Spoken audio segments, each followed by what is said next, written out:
This story involves a young lady.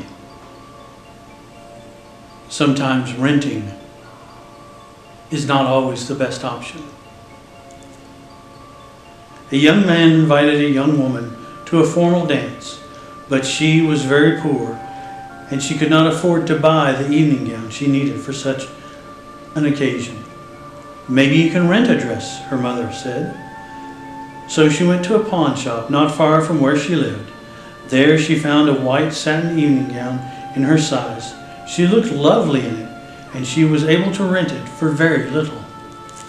When she arrived at the dance, she met the boy, and she was so attractive everyone wanted to dance with her. She danced again and again, was having a wonderful time, but then she began to feel dizzy and faint. And she finally asked the boy to take her home. "I think I may have danced too much," she said. When she got home, she laid down on her bed without even undressing. The next morning, her mother found that her daughter had died during the night.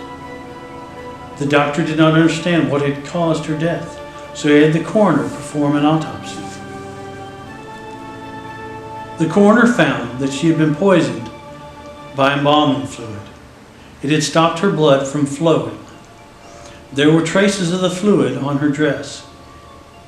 It was decided it had entered her skin when she perspired while she had been dancing. The pawnbroker said he bought the dress from an undertaker's helper. It had been used in a funeral for another young woman, and the helper had stolen it just before she was buried. This was The White Satin Evening Gown. Author unknown.